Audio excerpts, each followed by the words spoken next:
Cerca de 2% da população mundial sofrem de transtorno obsessivo compulsivo, mais conhecido como TOC. O dado é da Organização Mundial de Saúde. Esse distúrbio é considerado um tipo de ansiedade e a pessoa costuma ter obsessões, compulsões ligadas à própria rotina. Apesar de muita gente já ter ouvido falar, não é todo mundo que compreende. Muita gente acha que é uma mania. Só que, se não tratada, a doença pode causar sérios problemas sociais e de relacionamento. Abrir a porta, dar 2 voltas na chave para trancar, tirar e voltar com a chave é apenas um dos toques da Laura. Quando ela vê que os shampoos estão desorganizados no banheiro, precisa alinhar. E no quarto, perfumes e almofadas precisam estar da forma que ela acha que é a correta. Ela conta que o transtorno obsessivo compulsivo por organização foi diagnosticado há mais de um ano. Eu comecei a perceber fugindo do controle depois de uma crise de depressão, na verdade, que eu tive, muito forte, e que era sempre misturado com ansiedade, né? E aí eu fui até o psiquiatra e ele realmente diagnosticou o TOC pelos pensamentos e pelos rituais que eu faço. A Laura disse que já tentou deixar de fazer alguns rituais, mas que não teve sucesso em todas as tentativas. Desde o diagnóstico, ela faz tratamento com psiquiatra e psicóloga e ainda toma um remédio para aliviar a ansiedade. Depois que eu comecei a fazer o tratamento psicológico, senti uma melhora já muito grande. Já tem 1 ano, mais ou menos, e tal, que eu faço o tratamento. Mas, assim, é uma coisa para a vida, né? Eu não tenho como parar, né? É uma coisa que é para sempre. O transtorno obsessivo-compulsivo atinge cerca de 2% da população no mundo, segundo a Organização Mundial da Saúde. Em alguns casos, o TOC pode comprometer a vida social da pessoa e a ansiedade ser manifestada fisicamente. É assim com a Daniele, que também foi diagnosticada com TOC.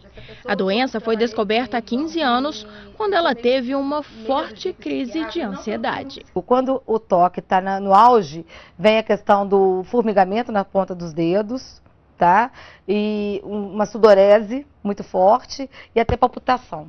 As crises de ansiedade dela estão relacionadas principalmente ao medo de doenças e à preocupação de sempre obter sucesso no trabalho. É uma fase de estresse, uma fase de cobrança, de às vezes escutar alguma coisa ou ler alguma coisa, vamos supor, por eu ser advogada, ler alguma coisa na lei ou em periódicos, né, que possa estar uma nova jurisprudência, uma nova decisão, e eu fico me cobrando se eu fiz aquilo certo, se eu fiz aquilo errado, né, e que geralmente está tudo certo, e a cobrança vem também exagerada e maltrata. Na tentativa de minimizar o transtorno, a Daniele faz terapia com psicóloga e ainda aderiu a outras atividades. O que tem me deixado mais tranquilo hoje em dia é a meditação, e procurar pensar de todas as vezes que eu já tive esse medo, de todas as vezes que eu já tive esses problemas, que eu vi que era tudo tão grande dentro de mim e que a coisa não era daquela forma,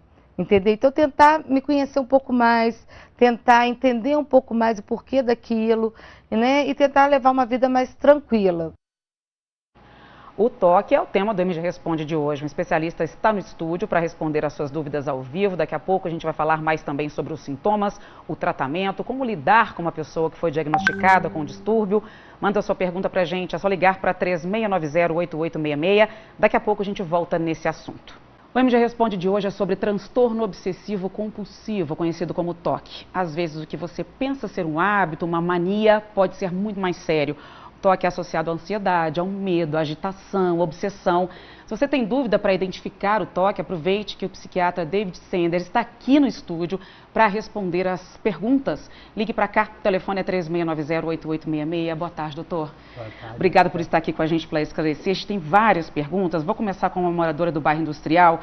Ela disse que a filha de 16 anos foi diagnosticada com TOC há 2 anos e vem tendo muitos problemas na escola. Segundo ela, a escola não entende, não está preparada e ela pergunta como é que ela pode lidar com essa situação. Excelente pergunta. E que é, na verdade, bem prevalente, né? Uma vez que o TOC muitas vezes apresenta em pessoas jovens, né? Crianças e adolescentes. De maneira geral, as escolas, isso é uma responsabilidade das escolas também, em integrar trabalhos com psicoterapia, com psicólogos, para conseguir instruir professores sobre o que pode ser feito com essas crianças para elas serem bem integradas. Enquanto isso, algo que é muito importante a mãe fazer é manter o tratamento dessa criança com psiquiatria infantil e, de preferência, com psicologia, com psicólogo associado o mais rápido possível. A família também pode ajudar. A Joana de Cataguases quer saber qual a diferença do toque para a síndrome do pânico. Excelente pergunta. Na verdade, o toque e a síndrome do pânico são transtornos diferentes. O toque, na verdade, ele é caracterizado por obsessões que vão se tornar, são pensamentos repetitivos, ruminantes, que vão se tornando cada vez mais intensos, de maneira que a pessoa tem que fazer algo para aliviá-los, né? E seriam essas as compulsões ou os rituais. A síndrome do pânico, como ela colocou, ou ataque de pânico, pode acontecer em diversos transtornos. Então ele pode acontecer também no toque. Mas o transtorno do pânico, em que a pessoa começa a desenvolver sintomas por causa dos ataques de pânico que são recorrentes, é um outro transtorno. Então, ataque de pânico pode acontecer no toque, mas são transtornos de fato diferentes. A Jandiara, de Santo Antônio do Glória, perguntou qual é o tratamento mais indicado para o toque. O toque, ele tem, na verdade, o tratamento dele existe, funciona. A gente, inicialmente, algo que tem muita evidência científica de funcionar, é uma modalidade específica de psicoterapia, que a gente chama de psicoterapia cognitiva comportamental, é o que tem mais evidência científica de funcionar, e que para casos leves, muitas vezes é apenas a TCC, que é o nome, terapia cognitiva comportamental. Mas na maior parte das vezes, quando chega a nível moderado, é importante entrar também com psicofármacos junto a um psiquiatra. O Marcos é do São Pedro, ele diz que é uma pessoa muito organizada, não gosta de nada fora do lugar e quer saber se isso pode ser um dos sintomas do toque. Pode ser um dos sintomas do toque. Existe muito toque relacionado à simetria ou à limpeza ou organização, de fato. Mas é muito importante a gente conseguir diferenciar através do que é... Qual é o nome dele? Marcos, do São Pedro. Do que o Marcos experiencia. Na verdade, na maior parte das vezes o toque ele é experienciado como algo irracional. A pessoa compreende que aquilo nem sempre faz tanto sentido, mas ela não consegue evitar. Quando a pessoa compreende que aquilo que ele está fazendo em termos de organização é importante, que aquilo vai ajudá-lo, que aquilo vai ser resolutivo para alguma coisa, a gente está falando de sintomas obsessivos compulsivos, não de transtorno obsessivo compulsivo, que é o toque, que é uma outra coisa. Isso, quer dizer, quando a partir do momento que incomoda com ele, né? Tem aqui uma pergunta da Luciana, ela diz que tem mania de limpeza, sempre quer tudo arrumado, mas ela diz que isso incomoda. Ela quer saber se mania de limpeza também pode ser um toque. A partir do momento que incomoda, talvez a gente caia nesse exemplo, então? Excelente pergunta. Muitas vezes é justamente o incômodo da pessoa que leva a pessoa até a procurar ajuda, né? Mas mesmo tendo incômodo, nem sempre se configura como toque. O que vai ajudar a gente a diferenciar é porque a limpeza seria um comportamento para compensar algo. Então, na maior parte das vezes o toque, a pessoa que tem muita limpeza, na verdade tem uma obsessão de contaminação. Então, o que deve ser investigado com ela é se ela tem ideias repetitivas e ruminativas de que ela vai ser contaminada a qualquer momento e que ela não consegue dar conta disso e por isso ela limpa. Então, existem várias coisas que levam as pessoas a limpar, mas como a pessoa experiencia e os pensamentos por trás é que vão dar o diagnóstico de toque. Tá certo, olha só, a gente vai continuar esse assunto ainda no próximo bloco, onde a gente está falando de transtorno obsessivo compulsivo. Aproveite o intervalo, tire a sua dúvida com a gente, até já. A gente continua com o psiquiatra David Sender para falar de transtorno obsessivo compulsivo. Doutor, chegou aqui uma pergunta do Zé Aldo. Ele diz, até que ponto uma atividade física, como correr ou malhar, pode beneficiar quem tem toque? Auxilia bastante, até porque a maior parte dos transtornos psiquiátricos não acontecem sozinhos. E muitas vezes o transtorno obsessivo compulsivo tem piora com ansiedade. Por conta disso, meditação, atividade física, terapias alternativas, de maneira geral, eles tornam mais robustos tratamentos de ansiedade que conseguem ajudar a pessoa a ter maior controle sobre os tratamentos de toque.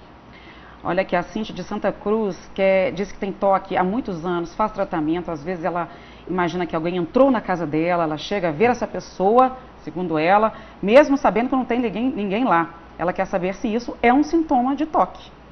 Pode ser sim, pode ser um sintoma de toque. Muitas vezes, no caso do toque, a pessoa, existe uma questão relacionada a que a gente chama de dúvida patológica.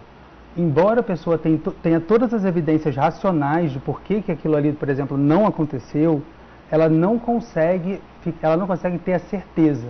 Então ela continua verificando muitas vezes, que pode ser o que acontece com ela. A certeza de que alguém pode ter entrado na casa dela. Então sim, isso pode ser um dos sintomas do toque. Veja se isso aqui tem a ver, do Cláudio. Ele diz que antes de dormir ele olha se a casa está trancada. A mãe dele acha que isso é normal, é até bom e quer saber se isso pode ser um toque. A questão do toque bom, né? Que a gente estava conversando aqui no intervalo. Exatamente. Na verdade, assim, todos nós, Érica, temos pensamentos que são repetitivos, temos algum nível de verificação que é não só fisiológico, é bom mesmo pra gente, né? Porque a gente quer ter certeza que as coisas vão sair conforme a gente gostaria. Só que, no caso do toque, a pessoa, ela passa do limite assim, muito distante. Na verdade, ela não consegue mais controlar esses pensamentos que funcionam como um pop-up. Ele fica na mente surgindo e ela não consegue tirar e não consegue ignorar. No caso, verificar a casa toda, se está trancada ou se o gás está aberto, muitas vezes é bom. Agora, se ele não consegue ter certeza se já passou e repete de novo e perde mais de 1 hora por dia fazendo isso, a gente considera que é toque. A Juliana do São Pedro quer saber os possíveis tratamentos. A gente já falou, né? Isso tem cura? É uma excelente pergunta. Na verdade, assim, a gente fala de 80% das pessoas com toque tem uma resposta muito boa, uma melhora da qualidade de vida expressiva. Mas é um transtorno que acompanha a pessoa pela vida. E ela tem momentos de piora e momentos de muita melhora. Então a pessoa, quando faz o tratamento, consegue muitas vezes ficar sem sintomas por muitos anos. Mas eles sempre estão ali à espreita. Então a pessoa tem que manter o tratamento. A Marta diz que tem mania de ligar e desligar o gás e as luzes várias vezes. Esse seria um sintoma de toque, é que você acabou de dizer, né? Sim, né? Quando é repetitivo. Quando é muito repetitivo. Estou até sabendo aqui. A moradora do bairro São Judas disse que entrou em contato para saber se mania de limpeza pode ser toque. Ela diz que não aguenta ver nada sujo e que ela para no meio da rotina de qualquer coisa que ela esteja fazendo para limpar. Sim, é aquilo que a gente conversou. Depende, na verdade, né? Depende do que ela experiencia com relação ao que faz ela limpar. Se ela acredita, se ela sente, na verdade, que aquilo que ela está fazendo tem total coerência e que, na verdade, realmente está sujo, então tem que limpar porque depois vai dar problema, é uma coisa. Agora, quando a pessoa não consegue dar continuidade às atividades dela por conta do número de pensamentos e de compulsões e rituais, por exemplo, limpar, a gente passa de um momento que a gente considera aquilo toque. Tá certo, doutor David, muito obrigada pelo esclarecimento. Obrigada a todos que participaram. Na terça-feira que vem a gente volta com mais um assunto no MG Responde.